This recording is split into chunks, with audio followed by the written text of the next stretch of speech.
మన ప్రభువు రక్షకుడైన యేసుక్రీస్తు వారి నామంలో మీకందరికీ శుభములు తెలియచెప్తూ ఉంటున్నాను. ప్రియమైనటువంటి స్నేహితులారా, సహోదరి సహోదరులారా, యేసుక్రీస్తు వారి నామంలో మీకు నా వందనాలు. పరిశుద్ధ గ్రంథ బైబిల్ నుంచి ఒక వాక్యాన్ని మనం ధ్యానించినప్పుడు సామెతలు 11వ అధ్యాయము 15వ వచనంలో ఏమని రాయబడి ఉందంటే, ఎదుటివాని కొరకు పూటబడిన వాడు చెడిపోవును, పూటబడ నొప్పని వాడు నిర్భయముగా నుండును. వాక్యం ఏమని సెలవిస్తుందండి? ఎదుటి వాని కొరకు పూటబడిన వాడు చెడిపోవును అంటే, మరి ఈ విషయంలో నేను మీకు ఒక చిన్న ఎగ్జాంపుల్ చెప్పబోతున్నాను. కొంతమంది రాజకీయ నాయకులు కావచ్చు, ధనికులు కావచ్చు, అధికారులు కావచ్చు,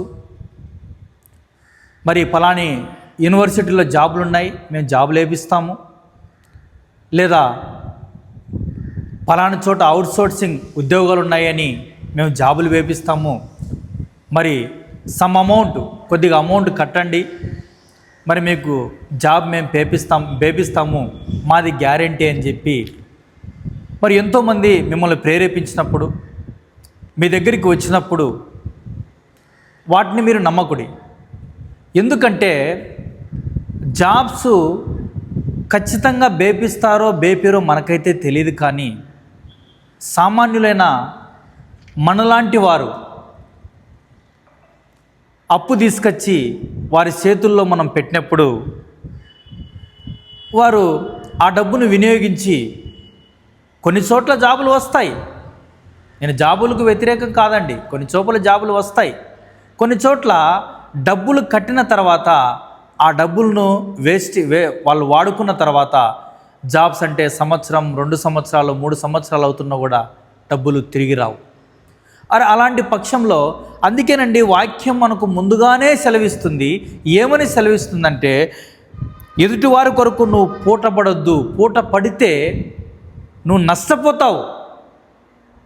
నువ్వు ఎంతో ప్రేమించి నీ బంధువులైతేనేమి, నీ స్నేహితులైతేనేమి, రా పలానా సార్ దగ్గరికి మనం వెళ్దాము, నీకు జాబ్ ఇస్తా, నా ద్వారా నువ్వు జాబ్ పొందుకుంటే నాకు మేలే కదా అని నీలో ఆలోచన కలిగి ఉన్నప్పటికీ నువ్వు దాంట్లో ఏమాత్రం పొందుకోలే. అయినప్పటికీ నువ్వు ఎంతో వేదన పడి నువ్వు ఎవరినైతే డబ్బులు ముందుకు కట్టించావో వారందరి దగ్గర నువ్వు నిట్టూరమైపోతావు. నీ గురించి వారు చెరువుగా మాట్లాడతారు.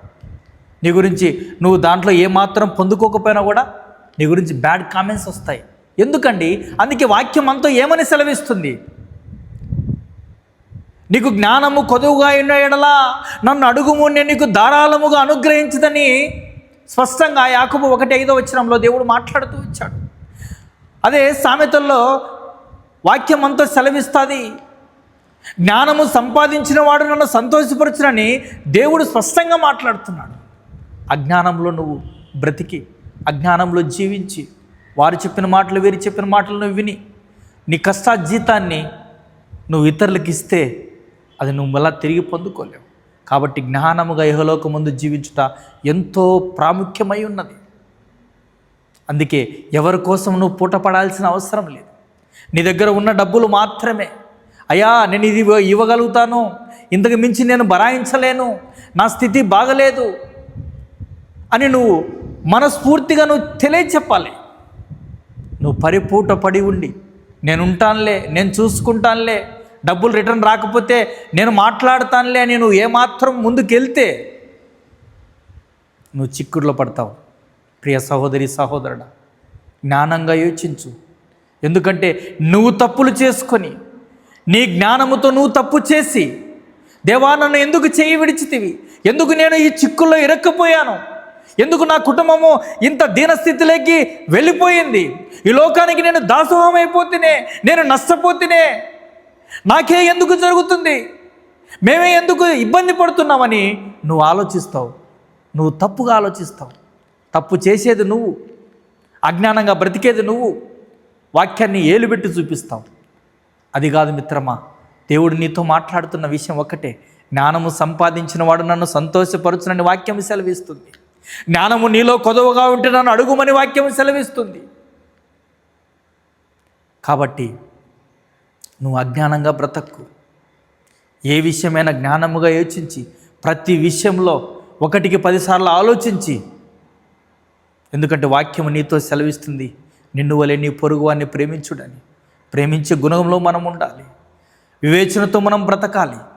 అందుకే పరిపూట పడకు మిత్రమా. ఎవరికి నేను ఉంటానులే, బాండు నేను రాపిస్తానులే అంటే వాళ్ళు నీ వెంబడబడి నీ సక్క ఎవరైనా తీసుకుపోతాడు, నీ వస్తువు, నీ ఇంట్లో ఏ వస్తువైనా తీసుకుపోగలుగుతారు. కాబట్టి జాగ్రత్త సుమ. ఎందుకంటే వాక్యము ఆనాటి కాలంలోనే మనతో స్పష్టంగా మాట్లాడింది, పరిపూట పడకూడదని. ఏ విషయమైనా నువ్వు పరిపూట పడాల్సిన అవసరం లేదు. ఉన్నది ఉన్నట్టుగా నువ్వు మాట్లాడు. నీ జీవితాన్ని చక్కపెట్టుకో. నీ జీవితాన్ని శాంతయుతంగా ఇహలోకం ముందు జీవించుటకు నువ్వు నిలబడాలి. దేవుడు నీలో ఇదే కోరుకుంటున్నాడు, జాగ్రత్త కలిగి జీవించమని. దేవుడు నిన్ను ఇదే కోరుకుంటున్నాడు, వివేకము కలిగి జీవించాలని. ఈ వాక్యాన్ని వింటున్న ప్రతి ఒక్కరూ జ్ఞానము కలిగి జీవించాలని యేసుక్రీస్తు వారి నామంలో మీకు మనవి చేయుచు ఉన్నాను. హల్లెలూయా.